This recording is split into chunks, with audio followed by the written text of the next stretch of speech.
Welcome to the Bostonian Show. I am your host, Kevin Parrington Turner, and we are back with another episode. Hope everyone had a good week. A lot of good sports happening. A lot of good football, preseason. Football is back. NFL is back. Waiting for college football to start up. Even high school football is about to start up soon. I know for my job, getting excited for a little bit of high school football and college football. And boxing. Boxing happened this past weekend. There's been a lot of big boxing matches, which I'm happy, man. We need to get it back. We need to get boxing back. And plus, the Celtics, the NBA in general, the schedule's coming out. We're going to get to all of that. But first, we got to get to the New England Patriots. The New England Patriots tied with the Indianapolis Colts 13-13. Now it's a preseason, so I wouldn't get too hype about a tie or get too down of like, oh my gosh, they should have won. Of course, players, coaches, in that locker room, they're always like, I don't care if it's the preseason. We're trying to win, and we're trying to make a statement, and you guys are trying to get jobs, whether it's here, whether it's on another team. So everyone's playing their heart out, especially on the defense, especially on the special teams, all around.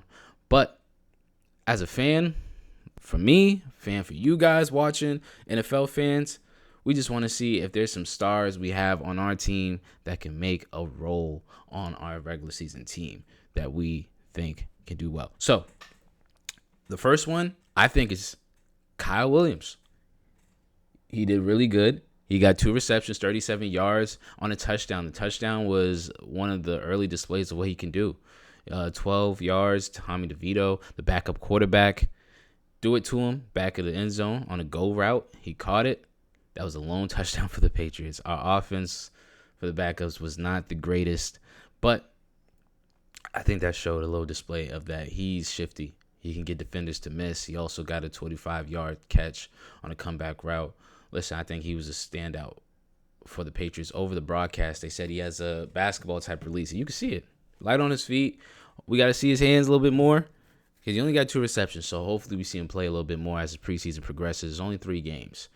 And I think that was good for the offense. As far as the offensive line, I mentioned it last week that hopefully we can find some depth on the offensive line and see some guys who might stand out to us. I don't know if y'all saw it. I didn't see anyone specifically. I thought the offensive line played average. They didn't play terrible. They didn't play great. You know, when the Colts threw a blitz at them, guys got through. And, of course, it's a blitz. It's an extra defender. But sometimes when they rush 4, still issues. Guys still got through. Sometimes it looked like they was going to blitz, but they ended up rushing 4, and they got through. That's the bigger problem to me. Because, of course, a blitz, you got to get the ball out there fast. You know, when you rush 4, sometimes on a one-on-one, a guy's going to win. But when it looks like they're about to blitz, y'all know that, like a third down, and then most guys back up into coverage, and then only 4 guys get sent, and they still find a way to get through because it was confusion. That's what it looked like a lot of times, the stunts that the defensive line did. It was a little problematic, but there were plays where we were able to get some running yards. We was able to create enough time for the quarterback to deliver a strike. So it's up and down, and we'll see. I'm going to keep my eye on it. I think y'all should too. As far as the wide receivers, the skill guys, listen, we already know we got A.J. Brown. We got Hunter Henry. We got Kayshon Boutte. We got weapons. We got weapons. I don't really care too much about the skill guys, but Kyle Williams, if he's able to stay and find himself on a role for the Pats, whether it's just like a first down guy, maybe he's a kick returner, maybe, I don't know, but I think he's a guy that can do damage with the Pats. Also on defense, KJ Britt, the linebacker, he got a tackle for loss in the backfield, and he also got a forced fumble on Anthony Richardson. Now, that also reminds me about Anthony Richardson. For all the fantasy guys, fantasy football guys, Anthony Richardson might be one of the best guys you can get. I'm going to tell you why. 1, he fights for every yard. Yeah, he got hurt and got benched last year. It was a rough season for him, but I had him on my team, and for the first couple of weeks, he was a beast. Not because he was super skilled or he was one of the best quarterbacks in the league. No, hell no, he was not. He's not going to be this year. But he fights for every yard. He throws bombs. He uses his feet and runs, tries to truck over guys. He's a big dude.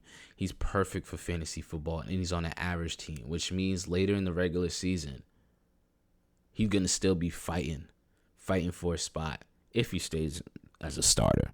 I know that sounds crazy, and that might be a risk, and if he's available later in the draft, pick him. But you want to pick the regular-ass teams. Why? Because during Week 16, Week 17, Week 15, that's when we fantasy football owners have our playoffs. You feel me? But that's when the Chiefs, that's when the Patriots, that's when the Ravens, that's when the Bills, all those guys with the Josh Allens, the Lamar Jacksons, the Drake Mays, those guys are already looking for the playoffs in real life. So they're not going to play. They're not going to play fourth quarter if it's a blowout. They're probably not going to play much of the third quarter if it's a blowout. They're going to run the ball a lot. They're not going to throw the ball 40 times. You for sure believe they're not going to run the ball a ton. That's why also Jackson Dart, if he stays healthy, perfect fantasy football guy. Perfect fantasy football guy.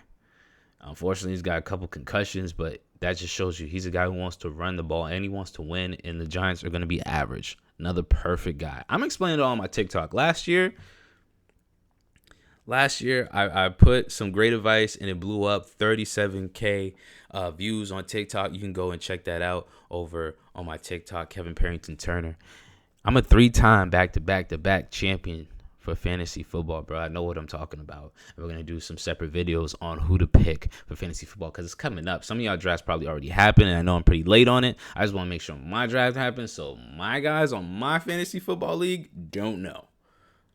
It gets like that. Listen, money's on the line. Sorry, can't do it.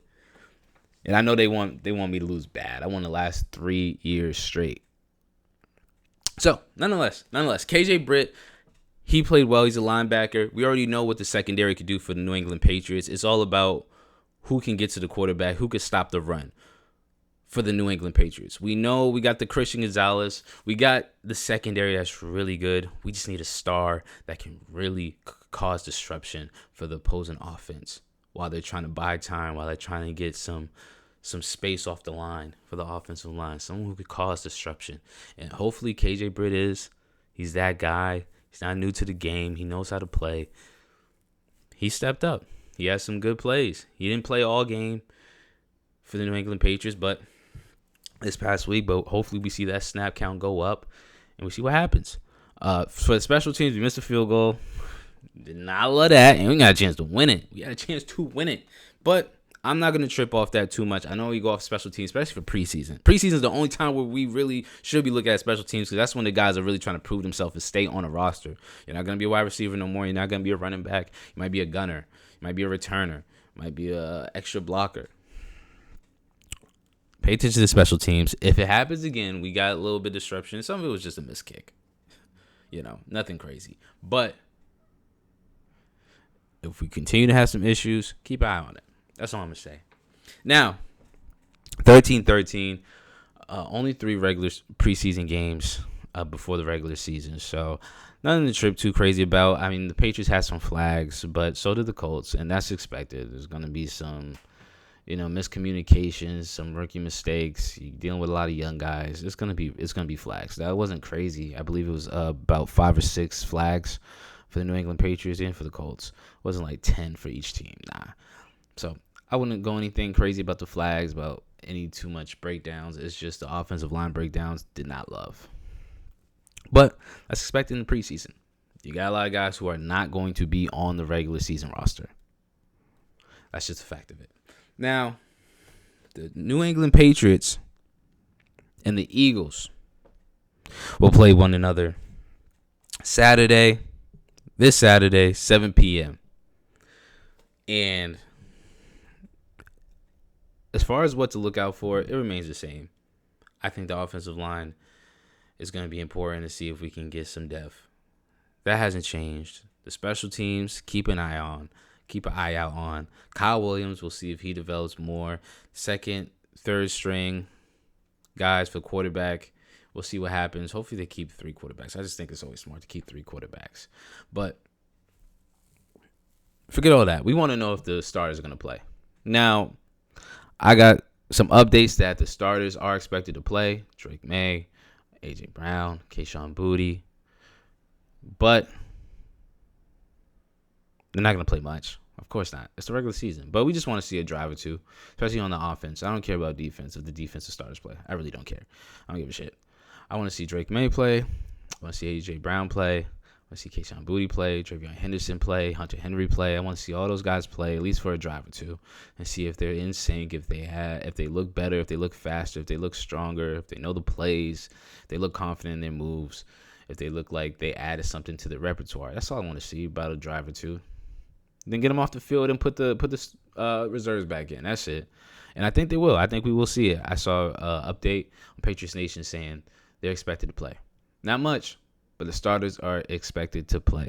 For Drake Maye, if he does play, hopefully he does, I just want to see him throw some delivering strikes, some tough passes. It doesn't have to be this, he has to throw a bullet in double coverage, triple coverage, but I want to see what he does on third down. I don't want to see him run around and do anything wild. I want to see, does he keep things simple and make the right play?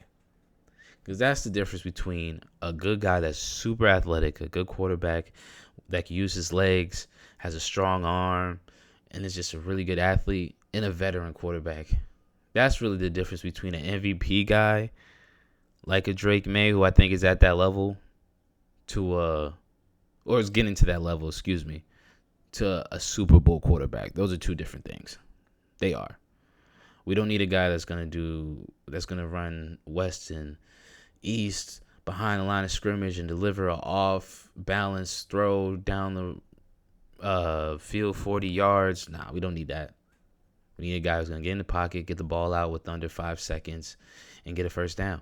Now, I want to see if Drake Maye can do that. Now, it's the preseason, so I'm not going to dig too deep into it, but if he gets a drive or two in this game this weekend, pay attention to that. That's what I say. As far as the Eagles, I don't really care if Jalen Hurts plays or any of those guys play. I know A.J. Brown going against the Eagles. That's going to be the story of the week. I don't think it's going to be any drama. I don't think it's going to be too many arguments. I don't even know if he's going to play. I don't even think he's going to play. But they said the starters are expected to play. I don't think he's going to play. I think Drake Maye, I think all the rest of the guys are going to play. But I think A.J. Brown will be on the sidelines, and I think it's going to be love, smiles, and handshakes and hugs and daps to all his former teammates and coaches. I could be wrong, but that's what I think. That's what it is, man. Also, we got to get into basketball. The NBA schedule came out this past week. Tuesday came out on Good Morning America. I was able to, cover it a little bit, post some stories out on the app.com. That's the full-time job. Check me out on there. But that was for the Knicks. And for the Boston Celtics, the schedule came out Thursday. Tuesday was more just the Christmas schedule, the holiday schedule, MLK, and all that good stuff that we care about. And the Celtics only got one game. The Celtics only got one real holiday game when, the national broadcast, all eyes are on them. Can you believe that? And it was on Christmas Day against the Miami Heat. The Celtics will play the Miami Heat on Christmas Day. Everything else, the Thanksgiving games, MLK, nah. I was kind of surprised. Now, if I'm wrong, help me out. Let me know if I'm wrong. But from what I saw, it was just a Christmas game. And I'm kind of surprised. I know Jaylen Brown left, but the fact that we still got Jason Tatum, we got Paul George, we got Mike Conley, Payne Pritchard, okay, Derek White, and we got Mitchell Robinson. The Celtics are okay. I think they're a nationally broadcast team that you amplify, that you put on the big stage. But I understand the New York Knicks are the reigning champs. They have yet to be dethroned. They're the top team up in the East. They're the top team in the NBA.